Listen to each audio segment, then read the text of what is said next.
Okay, good afternoon, everybody. Great day outside, warm weather, and we're into that Indian summer period where we get some great days that are hot and great days that are cold. The foliage changes, beautiful time of year.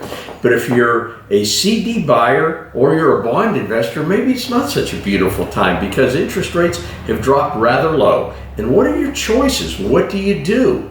Well, we have a solution for that, and we kind of have some unique ways to take a look at it.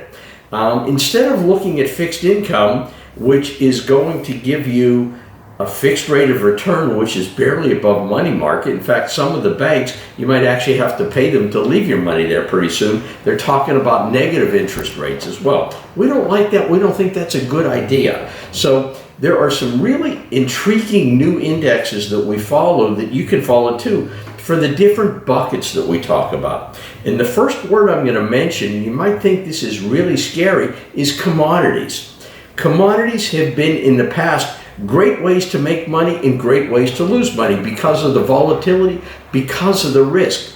But one of the hybrid indexed annuities that we use uses a commodity index. U.S. index, commodity indexes, foreign commodity indexes. And when you have those options within the umbrella of a hybrid indexed annuity, you're going to get a good portion of the gain to the upside with none of the risk. So here is a way where I can sit here and tell you, we can invest your money in a commodity index, which you're going to track, where you're going to get almost all of the good gains of the upside, none of the gains on the downside, get a zero.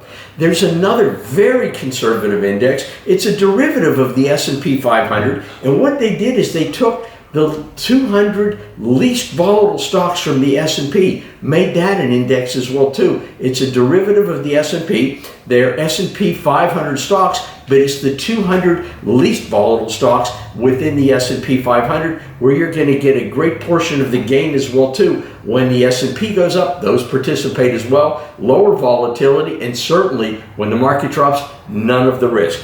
And finally, kind of the third piece of this trifecta, if you would, it's a healthcare index. It's a Goldman Sachs healthcare index, which follows the healthcare industry as well too. When you combine all those buckets, you get low volatility growth stocks, you get healthcare stocks, and you get commodities. Upside potential, no risk to the downside, earn zero when that index is negative. That's really a nice win for a trifecta. Think about that. We'd love the opportunity to talk to you and show you how these numbers work. Performance is really outstanding with these as well too. We look forward to talking to you. Thank you.